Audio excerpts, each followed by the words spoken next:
નમસ્તે, હું Bhadresh Gandhi, senior citizen, 67 વર્ષની ઉંમર છે મારી. 2020માં મને ન્યુરો એન્ડોક્રાઇન ટ્યુમર પેન્ક્રિયાસ ટેલ ઉપર ડિટેક્ટ થયું. પ્રાઇમરી સોર્સ એ હતો અને લીવરમાં મેટાસ્ટેસિસ હતી. એટલે આનું ઇન્વેસ્ટિગેશન સિવિલ હોસ્પિટલમાં કરાવ્યું અને ત્યાંથી ડિટેક્ટ થયું અને ત્યાર પછી મુંબઈમાં બ્રિકેડી હોસ્પિટલમાં પેન્ક્રિયાસ ટેલનું મારું ઓપરેશન થયું અને ત્યાર પછી મને છે તે અંકિત સરને રિફર કરાયા. એટલે ત્યારથી હું અંકિત સરની ટ્રીટમેન્ટમાં છું અને અત્યારે મારી ત્યારથી ટ્રીટમેન્ટ ચાલી રહી છે. તે લીવરમાં મેટાસ્ટેસિસ. મને જે રોગ છે તેનું નામ છે neuro endocrine tumour which is rare in India.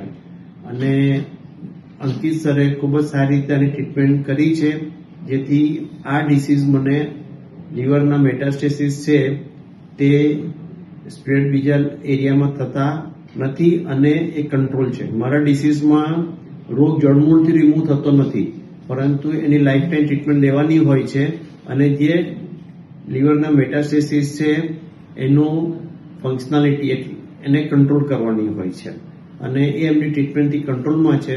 અને આજે હું રેગ્યુલર માણસ જે નોર્મલ લાઈફ જીવે છે તે રીતે હું જીવી રહ્યો છું અને મને કોઈ પણ મેડિસિનની સાઇડ ઇફેક્ટ્સ કે વધારે કોઈ પણ મને તકલીફ પડી નથી અને આઈ એમ એન્જોયિંગ યોર લાઈફ. અને આજની 67 વર્ષની ઉંમરે પણ હું હાલમાં એડવાઇઝર તરીકે કામ કરી રહ્યો છું અને કોસંબા સુધી હું જાતે ડ્રાઈવ કરીને રિટર્ન પણ આવી શકું છું. Thank you.